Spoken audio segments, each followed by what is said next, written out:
Episode 143 of 5 Drinks Through Midnight. In the show, we bring the questions, guests bring the drinks, we try to wrap up before midnight. Today we are headed into Brooklyn to go to Orion Bar to talk to Irene Yoo, owner, chef, and master Soju swirler. But before we do, like and subscribe, hit the bells, the whistles, leave a comment if you like what we're doing. Let's get started.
So happy you said yes, big fan. So, what are we drinking first? All right, so first up we got a non-alcoholic. Okay. It's called Cuisine. It's like a 60-year-old Korean, let's call it a Korean old man energy drink. Okay. But like, it's just the way to get us started. Oh, perfect. It's sort of like an old school Red Bull. Okay. I grew up like seeing these as a kid and being a little scared because I was like, ooh, it's medicine, because it has a very like medicinal looking bottle. And I tried it as an adult, and I was like, oh my god, the adults have been pulling down on me. Okay. It's delicious. All right. So yeah, crack it open. Did you have, is this one of your like pharmacy purchases that you love? Yeah. Pharmacy? Exactly. Now, Pakas, a 60-year-old energy drink so I can stay up through the late night. Yeah, it kind of smells like sugar and apple and pineapple juice. Cheers. Cheers. Oh, fuck yeah. Yeah. That's awesome. It's cool, right? We were making this like 6 years ago. What the fuck? Yeah. That is awesome. So this we have at the bar, we pair it with one of our shots. Okay. So it's called like a Soju energy bomb. Okay. So you can have the shot and then follow it up with this.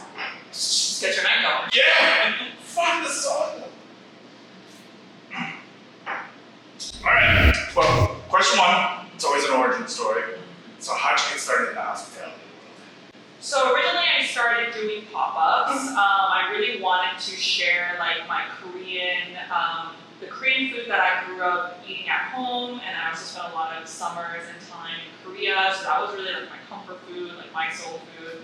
So back in like 2013, I wanted to do food pop-ups. I decided that I wanted to do like host events, have people come, do like special menus, inspired by sort of the intersection of like the Korean food I grew up with and like different types of American food or other cultural cuisines that I was having. So I did that like for up until COVID pretty much. And that was something that my partner, Nick, now husband, slash other owner of this bar, did with me. And we did probably like 30 or 40 pop-ups throughout the course of that. And then he has long worked as a bartender, beverage director, drink maker in the industry since he was like, I think 16, 15 maybe. So yeah, we decided we wanted to open a bar together, and long story short, here we are. Awesome. And you guys were doing pop-ups for about 5 years, is that correct? Yeah. And then again, Orion just opened up, so again, congratulations with that. Like, what made you finally give up pop-up and go full brick and mortar? Like, Nick had always wanted to open a bar, and we were talking sort of about like what kind of bar we want to open, and I think through doing all these different pop-ups, we're always doing them at bar. That was sort of like the thing I loved the most, was like the energy of being at a bar, and then feeding people when they're drunk. I think there's like a special like joy I was getting out of that. And in Korean culture, there's very much like a nexus of like if you're drinking, you're eating, and that was something I kind of wanted to bring to the bar culture. So in New York and also in like LA where I grew up, there's very much like a strong Korean town. So you know you can go to like get Korean barbecue, get soju, get drunk, eat a lot of food. but there isn't really anything other than that in Korean style drinking. So we like kind of put our heads together and sort of evolved the things that we were doing with the pop-ups into more of a bar scenario. So stopped doing pop-ups in COVID, and that's when I moved more on to like online content. I was doing a lot of like writing and recipe development. And in that time, I also sort of rediscovered or started sharing soju drinking with the larger world. Okay. So that was something I always took for granted, like for Americans, it's like drinking beer. It's Right. not interesting to share with people what drinking beer is like. But, I was drinking soju and learning these things from like my family back in Korea and sharing it with my friends, and my friends were like, oh, that's really cool. We like made one video like that, went viral, so on and so forth, and then sort of realized that there's really a need and like a hunger for people wanting to learn more about Korean style drinking, and we wanted to translate that through kind of American style drinking concept as well. Awesome. Yeah. I think it's funny that you said that you're, because for an Irish person, eating is cheating. Yeah. So like when we're out drinking, eating is cheating. Right. So like it's like, but you're like if you like Korean is like if you're drinking, you're eating. So Yeah. like I think that's a really great.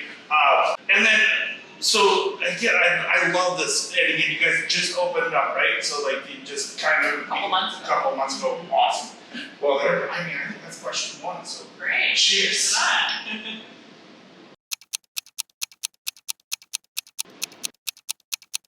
Question two, drink two. What are we drinking? Alright, so we got my favorite soju. This Awesome. is the Jinro's back.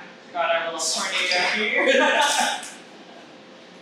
So this we carry 3 different sojus from Jinro. This is like their newest one, but it's like their retro throwback version, so it kind of looks older. So I don't know if it's actually the recipe that they have since 1924, but this one tastes the best to me. Okay. This is my go-to when I Awesome. go out in Korean countries. Do I have to turn?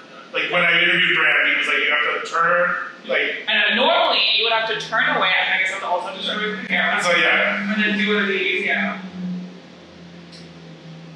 respect. Yeah, there you go. All right. Just making sure.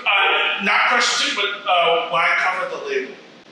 Okay, so it is supposed to be a sign of respect. The idea, it's supposed to be a sign of respect. The idea is that you kind of cover it so you're not like showing off either what you've bought, or maybe you're a little embarrassed. Oh, sorry, I couldn't afford anything fancier. And it's also a little bit more of like a positioning. Okay. So it's like you don't want to choke the bottle up too high, because that feels a little rude. Gotcha. And you don't want to do it too low, because you're not like a sommelier or anything. Gotcha. So I think it's a little bit more like a place of Okay. situation. Fun. All right. Awesome. Yeah, got a lot of questions about that. I know, people are very confused. No, I love it. Like all up in arms about it. my advertising background is always, labels out. Like Yeah. Orion labels out. So yeah, like that's yeah. All right. Well, speaking of brand, so he has a question for us, and he wants to know what is your favorite anju that is not available in the United States? Oh, that's not available in the United States. Yes. Okay. I feel like it's a tough question because a lot of Korean anju is generally available in the United States.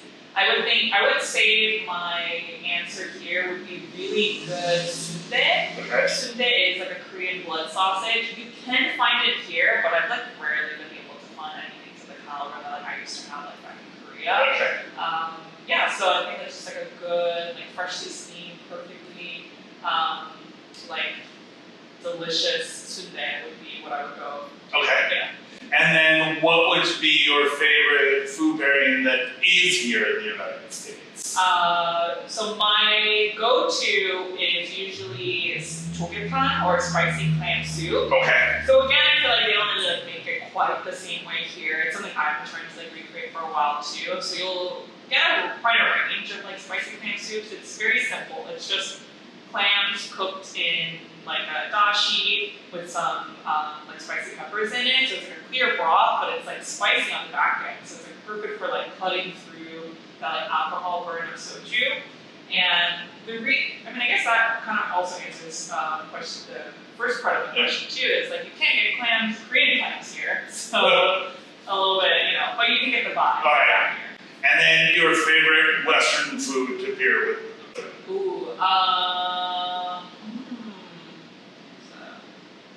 let's see. I feel like it is, there's so many. No worries. Stumper with this one. We got so living in like the Korea world, so honestly, I think it's just like pizza. Okay. Yeah, that's like what's coming to mind mostly. I think for me, pizza is more of my go-to hangover food. Okay. Like nice. every morning after New Year's Eve, which is always like the night I turn them on. Sure. Okay. I'm like pre-planning. Okay, what am I gonna eat? I want pizza. I want Korean rice cake soup, which is like what you have on January 1st. So pizza is like always really associated with like alcohol. Okay. I don't know that I'm always drinking with alcohol. I'm eating it with alcohol, but I was definitely eating it somewhere around alcohol. Okay. Okay. And what topping? I mean, like, are you just a cheese girl or do you have Classic pepperoni. pepperoni? Yeah. All right. Pepperoni puffs. All right. Style. Cups. Perfect. That grease pocket. Yeah. Like those. Alcohol. Yeah. Wow. Perfect. Yeah. Well, I think we answered Brand's question. Yeah. So awesome. Cheers.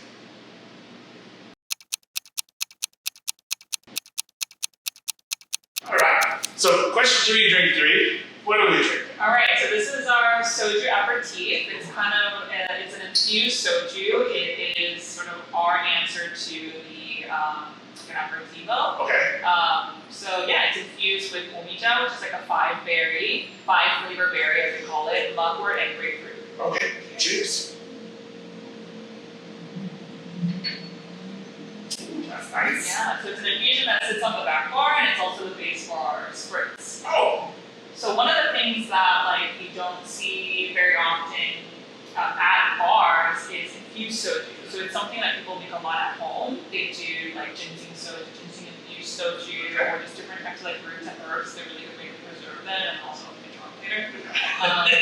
So that like in doing like a lot of my like research, thinking about like what we wanted to do for the bar, and as I was like writing my cookbook and stuff, it's just one of sort of like a fun little like niche that we created. Awesome. Speaking, not question 3, but when does the book come out? So it will come out fall 2025, published by Knopf, Okay. and yeah, hopefully in like the not the final stages, going Okay. to the design phase. Nice. Excellent. Yeah. Looking See forward to take it. shape. Yeah. Awesome. All right. So question 3, we call this our talk and chit segment because we've had 3 drinks, so I guess we're a little bit more open up. Yeah.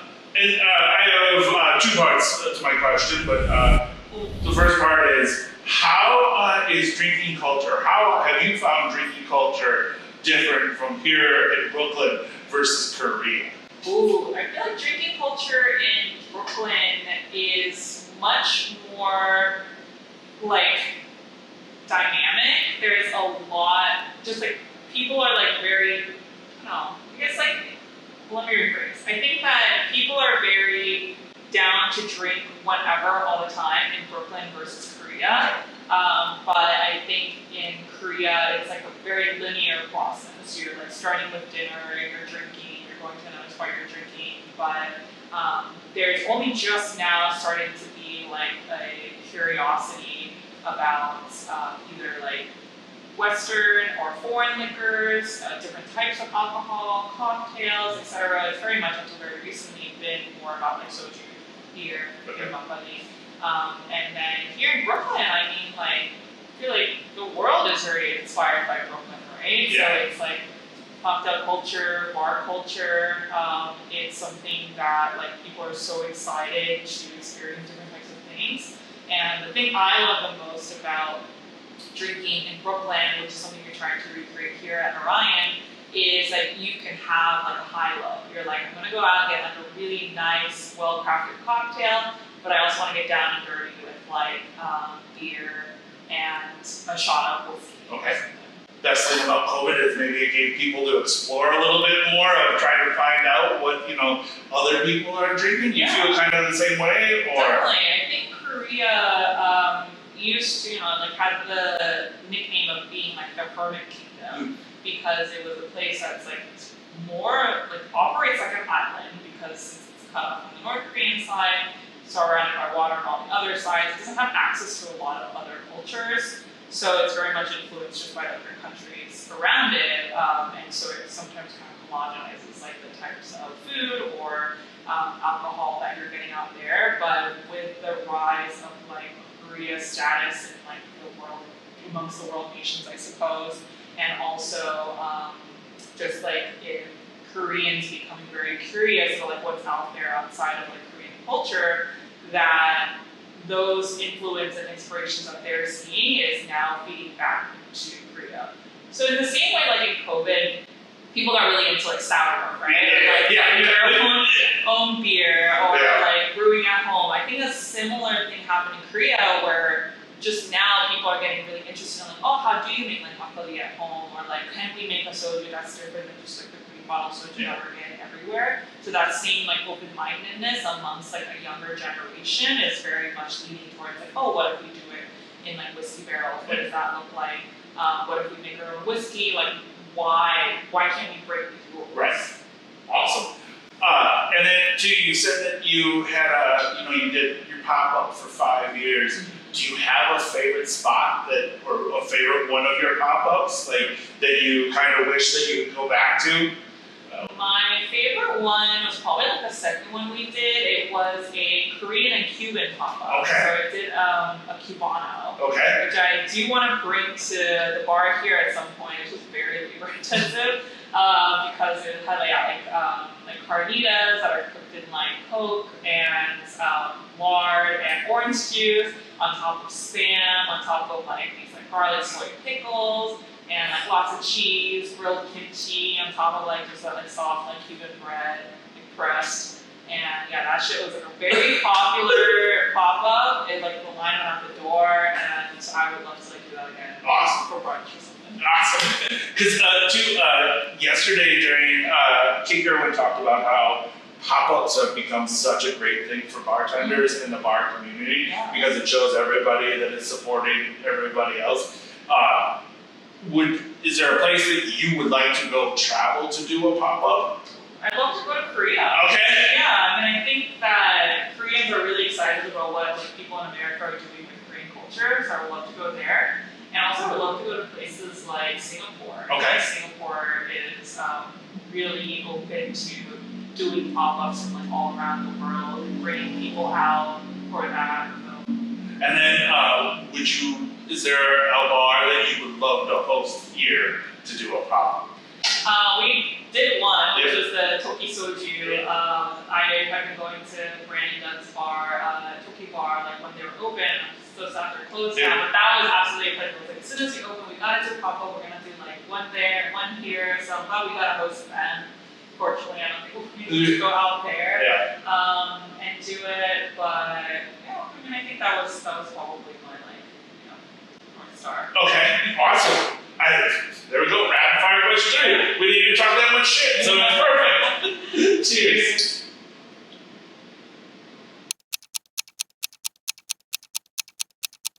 Question 4, drink 4, what are we drinking? Alright, this is our samgyeopsal infusion. Okay. Samgyeopsal is a Korean ginseng stew. Okay. It's a soup made with a young chicken that's like stuffed with a bunch of like, Korean medicinal herbs and boiled with like glutinous rice. So I was like, what if we took all those medicinal herbs and infused them with soju? So it's kind of like a poor man's like ginseng soju, but I think a lot more well-rounded. It's really good. Awesome, alright. It smells amazing. So this we pair with that first drink we had, the pakistan. Okay. This together is a soju energy bomb.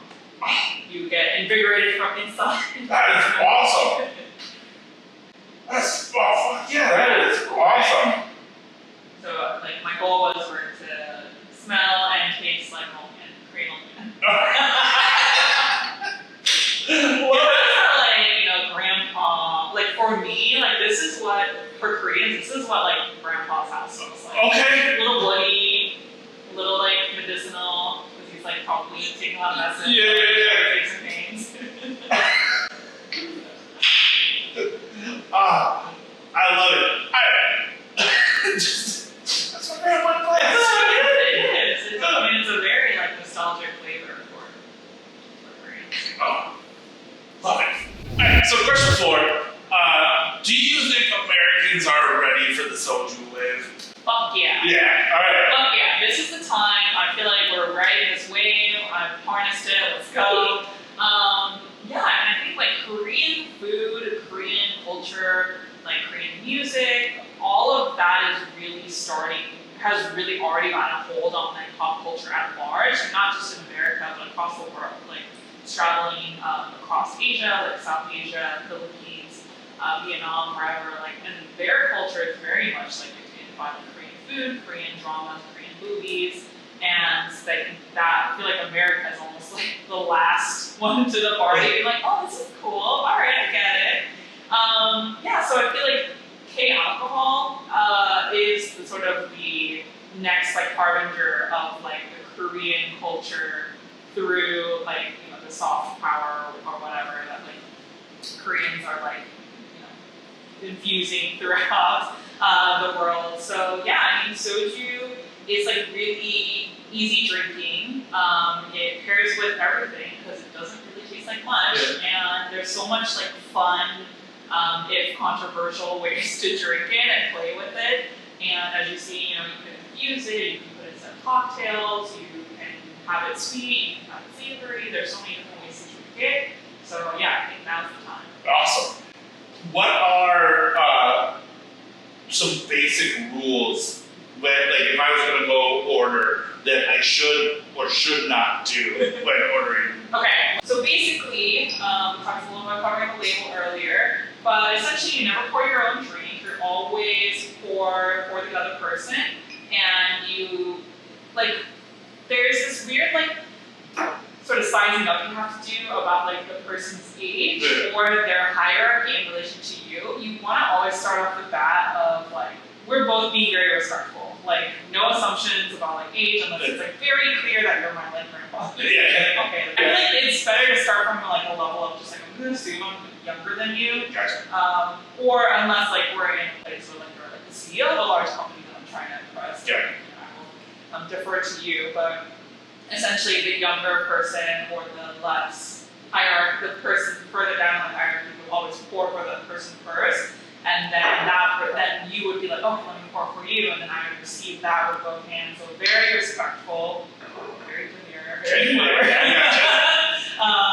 so that is, I think, just like doing it with respect and going, and then also like preparing your food. Okay. So don't get like so wasted that you're like out on your ass. Make sure you eat. Yeah. Take care of yourself. Yeah. Awesome. And then, when ordering, is there like a rule to when ordering soju? Is there proper wine? There's always you go for everybody says you go for the second least expensive one. And, it's kind of like what you're doing. For sure. Is there I guess I don't know ordering. I think whoever is doing the ordering gets to choose what you're drinking. Like whoever's paying, basically.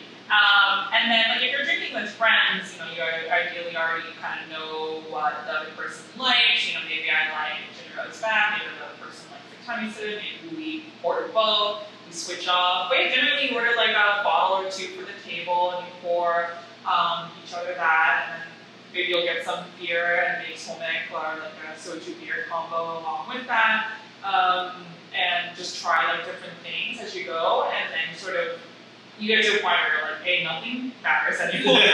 All of it tastes the same. Gotcha. Or you start to learn what it is you like, and so then you know what to order from there. But so okay, just off of that, so let's say we're in a large group. So, and if I were to order, would I pick a bottle and then pour it everybody, and then set the bottle down, and then have someone pour it for me? Yeah. Is that usually the way?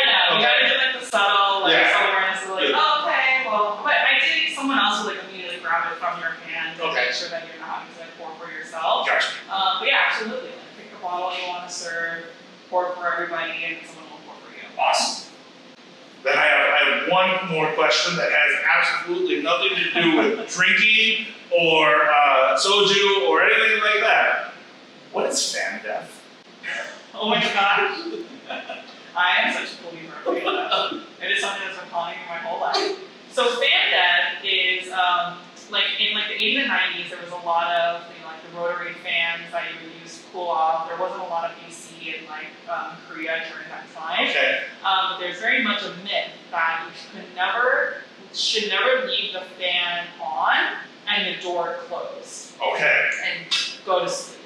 And the idea being that was it like carbon monoxide poisoning from like the motor or like a fan ghost or something? It's hard who's to say, but the Korean media definitely perpetrates it because anytime there is a death where like somebody dies like in their sleep, they always for whatever reason mention if the fan was left on. Like, why is that relevant? But yeah, it's perpetrating the myth. I believe in it. I am not okay with like having a fan on in like a non-ventilated room. Yeah, I don't like fans blowing on me. It's a little scary. Okay. Well, that's question 4. Cheers.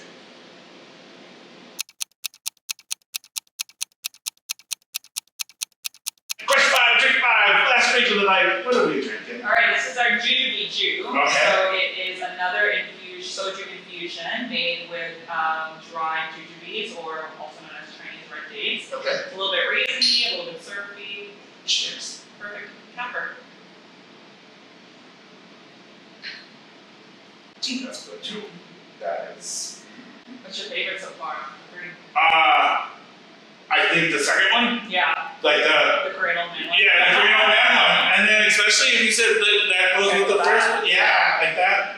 But You get it. yeah, this is nice. Like this. Yeah, this is. So this goes in our Negroni. Hmm. So we use this in lieu of the gin. Okay. Yeah. So say yeah. That's the Campari. Okay. So then it's a little bit more sweeter than. Oh, nice. Yeah. Is that not question 5, but is that kind of your flavor profile? I'm a huge fan of the Negroni. That is, if I were to pick another 6th drink. Okay. But like more of a sweet style than a savory or like a bitter? I'm a big fan of bitter and savory. Okay. The Negroni is something I perfect drink because I think it's like equal parts of all of the above. But I really enjoy like savory, like our Spam cocktails, savory, and the martinis, like really weird and savory. I'm a big fan of those. Gotta go for it. I think those martinis are. Yeah. And then do you have like a favorite place to, like not when you're not working? Yeah. Like do you have a favorite place to visit or to patron, if you will, and eat, drink? Like where would your best place to go? My favorite spot, hands down, is Gokchang Story in Cape Town, here in Manhattan. Gokchang is like grilled intestines. Okay. And so that is my other favorite on True. So I like to go there with a few friends and just slam like 12 bottles of Soju, get a bunch of intestines. They also have like so many other really good foods, and that's like my ideal. That's a thing you can't like make at home. Gotcha. So it's like the perfect place to go. Honestly, grilled intestines. I know, right? I like growing that. I'm so glad it's happening like this moment. Yeah. Alright, so question 5 comes down to flip the Whiskey Wednesday coin. You can flip it, you can spin it, you can do whatever you want. The coin will give us the answer. You don't have the answer. Okay. I hope you do answer, and I hope it says fuck yeah, because question 5, will you teach me the art of all your cool Soju drinks? Oh, hell yeah. I'll see it in the face. Yeah, we'll see what the coin says. Flipping these? No, they're heavy as shit, so it I know. doesn't matter. This is fun, no? But I agree. Yes. Let's flip it over. Podcast. All right, let me get a fresh bottle. Yes, please. Okay. So to do the Soju tornado, you can accomplish it in a few different ways. Well, the first way I was taught was sort of like you just spin it and it makes a tornado eventually. Yeah. Right? You do it like one shape. Yeah. So that the whole the key is like the flick of the wrist and the snap to stop. So you can go like this. So the snap is what makes it stop, so that you can see the tornado happen. And then lastly, there is a long a way of doing it that's been known for many years, which is like a 3, 9, 12. Okay. So you got to do that very quickly. So like this. That also. Want to give it a shot? Yes. Let the bubble settle. Yeah. That's okay. Just okay. The snap. Yeah. So should I do the 3, 6, 9 or like? go. Yeah, you did it. Didn't last quite as long as you. Let's keep practicing. There we go. So I promise the next time we see each other, I am going to sit there and Yes. like Practice. that. Yeah. I'm gonna get it. You're already free. Ah, no, I'm terrible. Thank you so much. I really appreciate it. It's 5 drinks down, 5 questions answered. We appreciate your time. We're a huge fan. I tell people now that we drink together, we are family, so if you ever need anything, and until we get drink together again soon. So thank you so much. Amazing. There we go. That's super easy. Thank you so much. Thank you. This Thank you for is this. fucking awesome. Yeah, I got a few in the bucket too. So. Oh yeah, that'll be fun for a market.